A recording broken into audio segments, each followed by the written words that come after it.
Bismillahirrahmanirrahim. Assalamualaikum warahmatullahi wabarakatuh.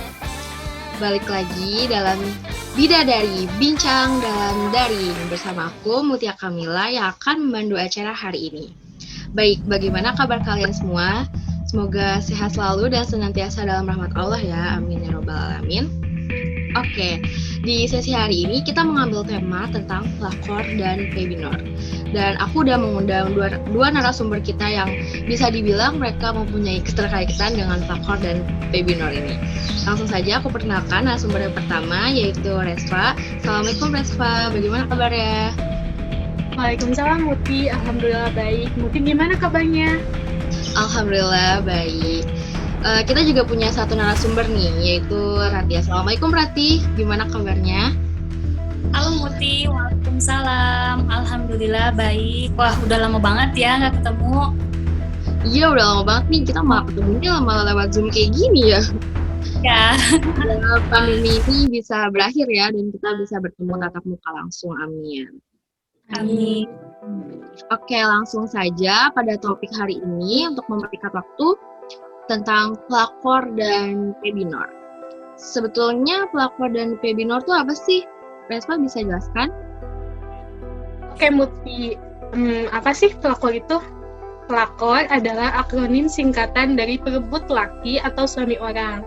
Pelakor ini sering dilekatkan kepada wanita yang menggoda dan menjalin hubungan dengan pria yang sudah beristri dan masih terikat perkawinan yang sah dengan istrinya tersebut. Para wanita dengan sengaja merebut pasangan, pacar, tunangan, suami orang lain bisa disebut dengan pelakor. Nah, kalau pebinor itu apa sih? Pebinor adalah jika suami orang selingkuh dengan istri orang, maka lelaki itu bisa disebut dengan pebinor. Gitu, Mut. Waduh, bahaya sekali ya. Nah, yang jadi pertanyaannya, apa sih yang melatar belakangi adanya pelakor dan pebinor ini? Kok banyak ya kasus-kasus pelakor akhir-akhir ini? Di sini tuh letak tanda tanya yang seringkali orang-orang lupakan, di mana selalu mempersepsikan baik pelakor dan pebinor ini adalah sosok utama yang patut dikambing hitamkan. Iya, betul banget. Jadi kadang tuh orang-orang selalu mengkambing hitamkan pelakor dan pebinor. Iya, karena perlu kita garis bawahi ya, bahwa kebahagiaan itu kan tidak lahir dari masalah. Begitupun dengan hadirnya pelakor dan pebinor ini yang tidak akan bertransformasi menjadi ancaman bila mana tidak ada celah masalah dalam internal keluarga. Seberapa lamanya kita berpacaran, seberapa intim chemistry Anda kepada pasangan, seberapa mewah pesta pernikahan kita sekalipun, tidak menjadi jaminan berkeluarga itu mustahil tidak dirundung oleh masalah. Iya, karena ketika keharmonisan dalam keluarga tersebut luntur, maka disitulah muncul celah. Salah satunya itu tadi hadirnya godaan-godaan dari luar yang dapat mengancam keberlangsungan hidup dari sebuah rumah tangga. Iya, Ti. Fase di mana seseorang akan dihadapkan oleh realita atau fakta baik bagaimana kualitas pasangan hidupnya dan realita hidup rumah tangga sesungguhnya. Bisa kita bayangkan ya bagaimana seseorang yang bertahun-tahun hidup menghidupi dirinya sendiri dan ketika masuk kepada fase berumah tangga, maka ia harus bersama-sama memikirkan nasib keluarganya. Tentu kan hal tersebut tuh tidak gampang layaknya membalikan telapak tangan ya gitu. Konflik bisa saja terjadi antar pasangan, ada yang mampu bertahan, namun banyak pula yang berujung perceraian. Nah, ketika pasangan berhasil melalui fase awal, maka kita tuh jangan senang dulu gitu. Karena di tahun-tahun berikutnya, tantangan itu akan semakin bertambah berat. Fase selanjutnya adalah fase di mana keluarga itu wajib meningkatkan kewaspadaan, karena mungkin saja pelakor dan pebinor ini hadir mengancam keberlangsungan rumah tangga. Di fase lebih dari 5 tahun pernikahan nih, umumnya baik suami dan istri masing-masing mempunyai peran yang sudah terkoordinasi. Suami biasanya fokus kepada kepala keluarga, dan istri itu biasanya fokus sebagai kepala rumah tangga. Tapi kan rutinitas tersebut juga memiliki konsekuensi di mana kesibukan masing-masing memungkinkan timbulnya kurangnya perhatian di antara suami istri, sehingga menyebabkan kejenuhan atau bosan gitu. Alhasil, akibat perhatian yang kurang, maka pribadi memperkenankan diri atau membuka diri kepada orang lain. Nah, dengan cara memberikan perhatian maupun mencari perhatian di luar sana gitu, sehingga terjadilah istilah perselingkuhan ini. Hal inilah yang dapat membuat pribadi kehilangan istri ataupun suami karena diliput orang lain. Tapi Res, bukan hanya masalah internal aja loh. bisa jadi memang sudah tabiat pasangan kita yang suka berselingkuh. Karena kan tidak jarang kita sudah berusaha sebaik mungkin, tapi ya pasangan kita malah terus merasa kurang. Iya, bener banget. Tidak hanya masalah internal saja.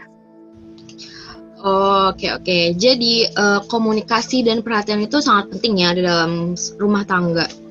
Lalu aku mau tanya nih sama Rati, bagaimana sih pandangan Islam mengenai pelakor dan pebinor ini? Jadi sebetulnya syariat Islam itu melarang siapa saja untuk mengganggu hubungan harmonis antara suami dan istri.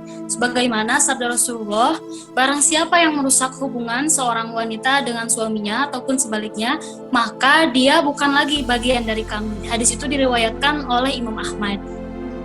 Maksud dari hadis itu gimana, Tih?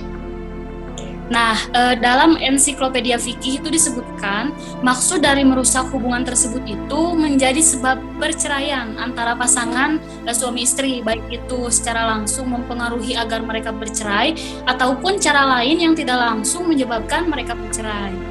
Nah, dalam riwayat lain juga Rasulullah bersabda, bukan bagian dari kami orang yang melakukan tahdid terhadap seorang wanita sehingga dia melawan suaminya. Hadis riwayat Abu Daud. Bentar, tabib di sini tuh apa sih? Nah, tabib itu merupakan sebuah perbuatan mempengaruhi wanita atau laki-laki yang telah berumah tangga agar hatinya berpaling dari pasangannya. Jadi sekedar mempengaruhi saja itu sudah dikatakan sebagai tabib, apalagi merebut. Nah, dosa tabib itu merupakan berlaku bagi perebut suami atau istri orang. Bahkan Rasulullah menyebutkan mereka bukan bagian dari umat beliau. Nah, begitu pandangan Islam terhadap seorang pelakor atau pebinor, mereka tidak akan dianggap sebagai umat Rasulullah. Juga min dalik, ngeri banget ya. Astagfirullah. Jadi pelakor atau pebinor ini bisa mendapat dosa tahbib, bahkan tidak dianggap sebagai umat Rasulullah SAW. Nauzubillah min dzalik. Terus, apakah pelakor dan pebinor ini mempengaruhi psikis seseorang? Sangat mempengaruhi ya, terlebih kepada korban dan anak. Nah, apa sih pengaruhnya? Yang pertama, sedih. Dampak dari perselingkuhan ya pasti sedih ya. Biasanya korban tuh akan mengalami emosi yang mengguncang kestabilan jiwanya. Nah, keguncangan jiwa ini akan dialami secara bertahap. Selanjutnya, depresi. Dampak dari perselingkuhan terhadap kesehatan mental adalah depresi. Setelah melewati sedih dan menyalahkan diri sendiri, biasanya tuh korban mulai timbul depresi yang berkepanjangan. Terlebih harus mengalami dua pilihan, yaitu tetap bertahan atau tetap bersama namun rela diselingkuhi. Aduh, kegana banget ya pilihannya. Iya, lalu dampak selanjutnya tuh kesulitan mempercayai orang lain. Tidak hanya rasa sakit hati yang membuat move on menjadi lebih sulit, tapi sulitnya percaya lagi kepada orang lain. Nah, bagian yang paling berbahaya dari dampak selingkuh terhadap kesehatan mental adalah hilang atau melemahnya kepercayaan diri korban. Jadi berusahalah agar tidak jatuh dalam perangkap membandingkan diri sendiri dengan selingkuhan sang mantan. Nah, iya Res, karena kan biasanya bukan hanya rasa kehilangan yang hadir, tapi juga rasa malu karena digantikan oleh orang lain. Sehingga korban terus membandingkan dirinya dengan selingkuhannya. Padahal perbandingan itu bukanlah kenyataan dari situasi yang ada. Korban itu seharusnya bisa menyadari bahwa selingkuh merupakan keputusan masing-masing individu, bukan kesalahan korban. Ya, Tih, tahu nggak sih? Pada anak yang belum bisa mengekspresikan emosinya, mereka akan menunjukkan gejala kecemasan loh. Misalnya menyendiri, mengompol, mengisap jempol, bermimpi buruk, dan emosi yang tidak stabil. Hal tersebut muncul sebagai respon ketakutan bahwa kebahagiaan keluarga itu akan sirna. Sementara pada anak yang sudah lebih dewasa, mereka akan merasa marah, dihianati, dan lebih mungkin mengekspresikan kekesalannya. Ketika anak memergoki langsung perselingkuhan orang tuanya, ia akan kebingungan. Efek lainnya, penurunan prestasi belajar, berkurangnya rasa percaya diri, depresi, dan jadi berlaku kasar. Misal ya, ayahnya berselingkuh. Dia akan bingung mau cerita ke ibunya atau tidak. Kalau cerita, ibunya pasti sedih. Kebutuhan keluarganya pasti dipertaruhkan. Kalau tidak cerita, dia akan menjadi beban mental kepada si anak gitu. Bahkan secara jangka panjang, perselingkuhan itu bisa membuat anak menyimpan amarah dan luka kepada pihak orang tua yang berselingkuh. Tak jarang, anak tuh menjadi trauma dan memiliki kecemasan dalam membina hubungan intim di kala dewasa. Selain itu, ia jadi sulit percaya pada orang lain, terutama kepada pasangannya, karena teringat perselingkuhan yang pernah dilakukan salah satu orang tua. Ada beberapa kasus di mana klien yang marahnya berlebihan dan selalu curiga terhadap suaminya. Suaminya itu selalu dicurigai berselingkuh gitu. Nah, setelah ditelusuri, ternyata ia itu masih menyimpan luka karena dulu ayahnya tuh tukang selingkuh gitu. Ya Allah, dampaknya luar biasa juga ya. Gak cuma ke sang korban, tapi bahkan bisa ke anak dan ke keluarga juga. Aku tuh sering banget dengar kasus-kasus kayak gini, dan si anak tuh cenderung merasa dirinya mungkin karena kurang kasih sayang ya, jadi dia merasa dirinya udah tidak sempurna atau merasa berbeda di lingkungannya. Mungkin itu ya penyebabnya. Nah, untuk pandangan masyarakat terhadap pelaku atau korban tuh bagaimana? Dalam label pelakor atau kubinor, ada kesan bahwa laki-laki itu pasif, tidak berdaya sehingga bisa direbut. Adapun perebutnya itu adalah perempuan yang aktif dan agresif dalam mencuri suami orang. Seperti itu. Iya, benar banget tuh, Ti. Kesannya tuh laki-laki itu pasif gitu ya, padahal kan laki-laki juga bisa jadi pebinor gitu. Iya, betul banget. Nah, padahal kan hubungan antara pelakor ataupun pebinor dan pasangannya itu merupakan hubungan perselingkuhan, sebab kedua pihak itu sama-sama aktif, sama-sama memiliki peran yang sama. Sama sekali tidak ada unsur pemaksaan dalam hubungan mereka, karena perselingkuhan itu berlangsung dua arah. Namun, di sini kaum Hawa lah yang dilabeli sebagai perusak rumah tangga dan perebut suami orang. Nah, adapun pandangan masyarakat terhadap korban dari pelakor atau pebinor ini adalah empati yang sangat mendalam. Karena dalam kasus seperti ini, yang banyak disoroti itu pelakor atau pebinor. Meski demikian, masih ada juga dalam kasus seperti ini, masyarakat memandang bahwa korban itu tidak becus menjalankan perannya, juga tidak becus menjaga suami dari godaan orang lain. Seperti itu. Nah, jadi yang harus disalahkan di sini tuh si suami, si istri, si pelakor atau si pebinor? Tergantung ya, kalau misalkan kasusnya pelakor nih, bisa jadi kan karena rumah tangga yang tidak harmonis gitu, atau masalah internal di dalam keluarga yang menyebabkan pasangan kita itu ingin mencari yang lebih. Tapi bisa juga karena si pelaku itu emang mempunyai hasrat ingin memiliki lebih dari satu pasangan. Nah, kalau dari sisi pelaku itu sendiri, kok dia tidak memikirkan perasaan orang lain ya?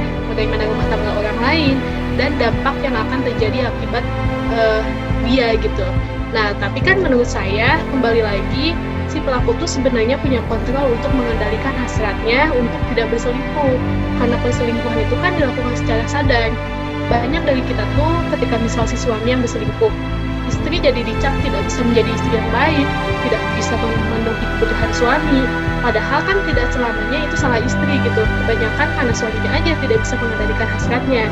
Tapi kembali lagi pada akar permasalahan yang sebenarnya itu seperti apa gitu. Kita tidak bisa melihat hanya dari satu sudut pandang saja. Kita harus bisa melihat dari berbagai sudut pandang. Iya, bener banget. Itu kita gak bisa hanya melihat dari satu sudut pandang aja.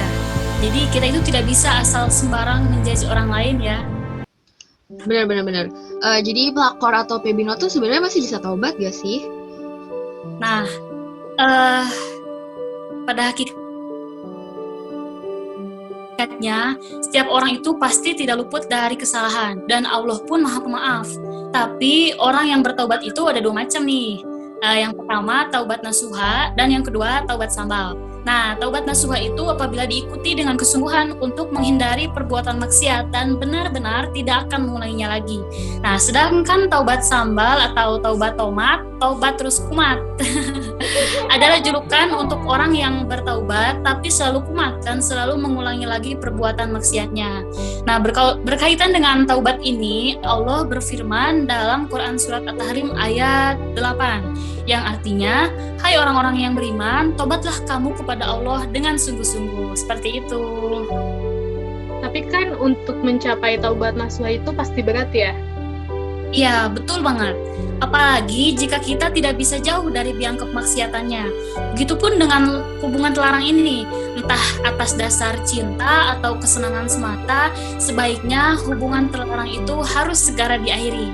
Jika tidak segera mengakhirinya, mungkin kita akan terjebak dalam hubungan tersebut, sehingga akan semakin sulit untuk mengakhirinya. Begitu.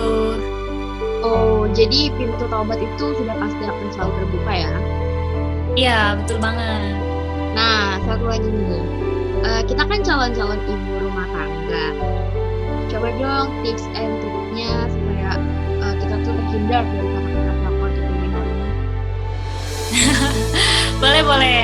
Nah, setidaknya ada 7 tips yang bisa diterapkan agar pasangan kita tidak tergoda rayuan pelakor atau minor. Yang pertama, ciptakan suasana baru agar pasangan betah di rumah. Nah, dengan kita menciptakan suasana yang tenang, nyaman, nah maka pasangan akan merasa betah di rumah. Pasangan tidak akan mencari tempat pelarian lain jika sedang menghadapi masalah, karena sudah menemukan tempat yang nyaman, yaitu di rumah bersama keluarga tersayang. Yang kedua, berikan perhatian penuh kepada pasangan. Nah, jika pasangan berada di rumah, maka berikan perhatian penuh kepadanya. Meskipun sudah memiliki anak dan sibuk mengurusi rumah tangga, tapi jangan sampai lupa untuk memberikan perhatian khusus kepada pasangan. Jangan pernah kita mengabaikannya ya. Yang ketiga, selalu menjaga penampilan di depan pasangan. Nah, ini penampilan tuh wajib sekali ya. Jadi jika kita terlihat selalu rapi, wangi, dan menyenangkan, tentunya pasangan akan selalu menyukai kita. Yang keempat, rajin berikan pujian pada pasangan.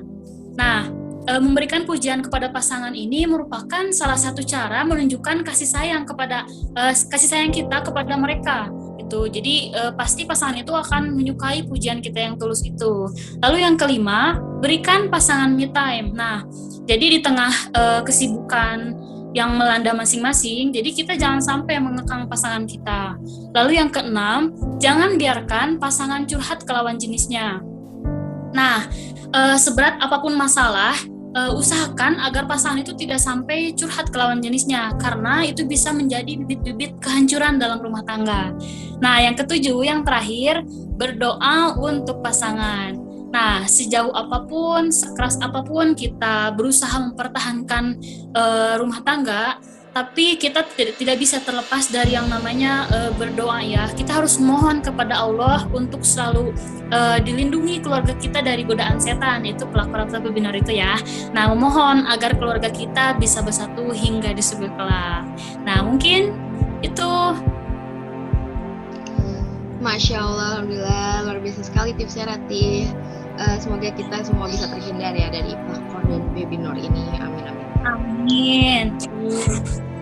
Alhamdulillah, pertanyaan-pertanyaan sudah terkupas tuntas ya. Tadi bisa kita ambil poin penting bahwa dalam suatu hubungan itu komunikasi dan perhatian itu sangat penting. Dan juga buat di luar sana nih yang merasa kalian tuh pelakor atau pembinor, pintu taubat itu selalu terbuka. Jadi selagi masih ada kesempatan, ayo kita taubat. Jangan jadi pelakor dan pembinor lagi. Terima kasih ya buat narasumber kita yang luar biasa, Resva dan juga Rati, yang telah memberikan jawaban-jawaban yang luar biasa, bermanfaat, dan sangat menjawab pertanyaan-pertanyaan. Dan terima kasih juga telah meluangkan waktunya untuk sesi hari ini. Tak terasa ya, kita udah bincang lama, menghabiskan waktu. Topiknya seru sih, udah kayak nonton sinetron ikan terbang. Iya, bener banget. Sekali lagi terima kasih buat dua narasumber kita yang luar biasa. Mungkin sekian ya untuk hari ini. Semoga apa yang telah disampaikan oleh narasumber kita dan apa yang telah kita terima hari ini bermanfaat bagi kita semua. Amin ya robbal alamin. Nah, terima kasih semua. Terima kasih Resva dan juga Rati. Sampai bertemu di sesi selanjutnya. Assalamualaikum warahmatullahi wabarakatuh. Waalaikumsalam. Terima kasih Mutia, terima kasih Rati, terima kasih semuanya. Sampai jumpa.